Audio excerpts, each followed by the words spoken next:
So these players, the class of 2018, will forever be remembered because they did it in front of their home supporters. They looked very nervous last week when they played against Qatar, soaking in the atmosphere, and the loud noise just got to the players, going 3-1 down and then 6-1 down before staging a last gasp effort and a comeback we thought would have been very improbable.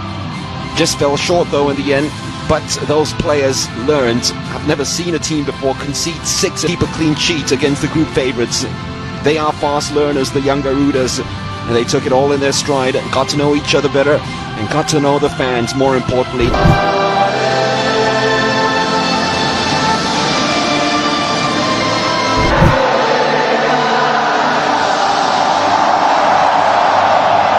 Nothing like being at the Bung Karno Stadium and listening to the Indonesian anthem being belted out by fans and spectators. Some of the best fans in the world. It's only an under-19 match, believe it or not, and yet it is fully packed. Indonesia's Youth Pledge Day, some 80 years ago today, some youths got together to sign a treaty to talk one language for one country, and that country is Indonesia. As they storm forward straight away with Witan, ball's deflected out all the way back to the goalkeeper. Decides it's a good start from the Indonesians. They've quelled the Japanese in the early moments and played some good football themselves as Lutfi gets control of the ball, chased down straight away. Oh, great footwork by Lutfi Kamal, crowded out of it, and the Japanese somehow have players in the box waiting to pounce on any given opportunity, but the Indonesians have come away with it. Firza Andika, great ball played outside to Hannes. The break is on now. What can they do with it? Good balls needed, and that's not a bad pass played outside to Kadek. That's actually Sadil. Still Sadil. Another one of those players that has a lot of trickery in him. Witan. 3 goals in this competition already for Witan. Route to winning this tournament for the one and only time. Who knows? The omen might be there as Firza breaks clear. Great work by Firza. He's got some room now to maneuver. Firza inside the box to Witan, trying to look for the angle for the shot. It does come in from Firza. That's the Japanese somehow survived there as well, creating all sorts of havoc with this movement. And that's a very clever ball played inside. Is that the opening goal? No, the referee has blown because the linesman's flag had gone up. Hashioka thought he'd scored the opening goal. That was a very close call. That challenge came right in. It's kept alive. Sugawara, only one to hit inside the penalty box. Quick Japanese players. Koki Saito, Miyashiro, Kubo, used Abe as the decoy. Ito finally with the effort at goal, combined with Asnawi. Asnawi will use the whole width of the pitch as he goes forward, looking for the return pass from Sadil. Went for glory. Don't blame him. He does. Maybe he's going for goal. You never know. It is a floater into the box. And almost the connection at the far post that came in very, very late from Shahiran Abimanyu. Well, it lit up the crowd here at the GBK. Of Lionel Messi when he was at La Masia. So it shouldn't be a problem for Kubo. Kubo! Side netting.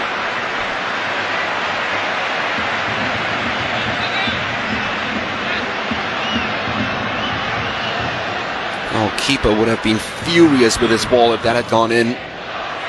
So after taking some time to use the goalkeeper as a decoy from day one, the moment he got the ball, well won back by the Indonesians, being very combative here. A chance for the shot at goal. They decided for the pass instead. And they've rocked the side netting too, just like the Japanese a minute ago. This time it was Sadil Ramdhani. Came forward, always expecting it. Hannes never had the confidence, despite the fact the Japanese opened the room for him to take a shot at goal and test their goalkeeper. Instead he found Sadil. Another brilliant pass right through the defense, slightly over the bar.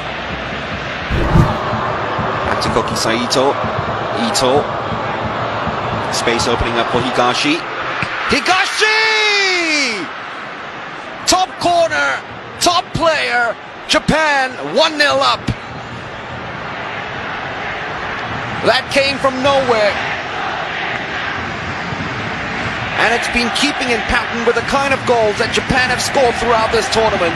Long range, spectacular. Another worldly, this time coming from their left fullback.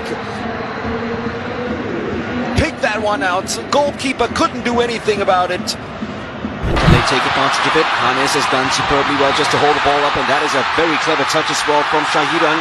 Witan now. Are the Indonesians going to stage a comeback against a run of play? Witan's given the all clear and then decides to go short. Space might be opening up for the shots. The Japanese very, very cautious of their challenges, and it finally comes in from Lutfi. It is Saito, drills it low, escapes everyone. Hashioka. Riandi was well positioned, driven right back. Sadil Ramdhani. Still Sadil Ramdhani. Usually finishes much better than that. Abilities and passing abilities of the Japanese, they've made life very difficult for them. And if anything, they probably dominated the second half. This is Witan. Sadil on the outside. Uses him. Just Hannes inside the penalty box. Sadil takes on Higashi. Sadil in the box. Oh.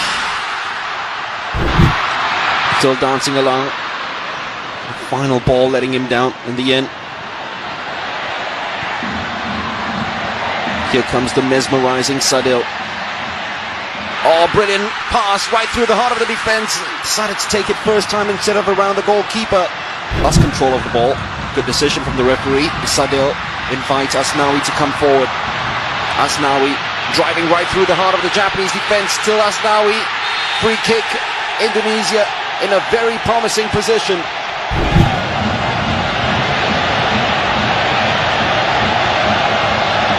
It will be Sadil Ramdhani. Oh, brilliant save by Tani. High fives coming along from the defense. And a goalkeeper who hasn't looked convincing at all in this competition pulls out a quite stupendous stop just when they needed him most. Kubo, masih Kubo, di kontak penalti TC, lakukan sudah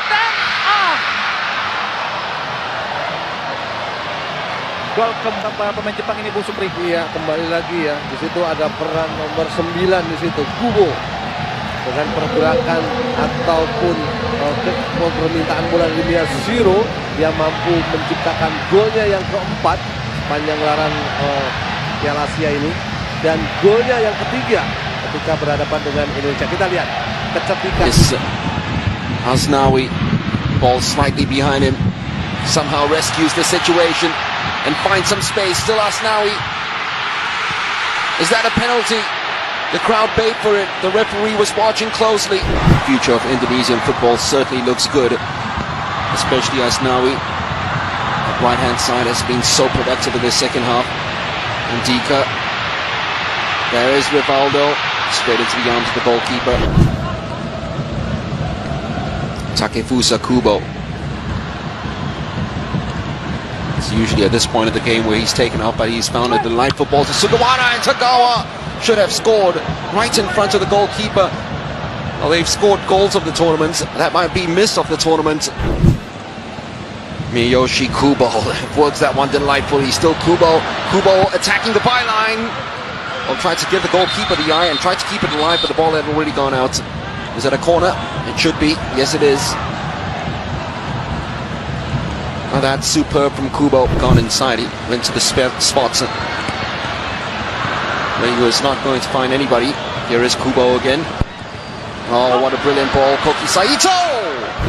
But just the fact that both in the under-17s and under-20s, they've made it to the quarterfinals bodes well for the future of Indonesian football. Tagawa, solo on goal. Tagawa!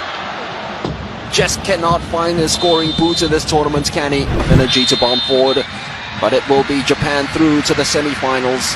Not a comprehensive victory because Indonesia made life very difficult for them, so they can leave with their heads held high. And Tani, if it weren't for his save from that free kick from Sadil, might have been very interesting going into the final 20 minutes of this game.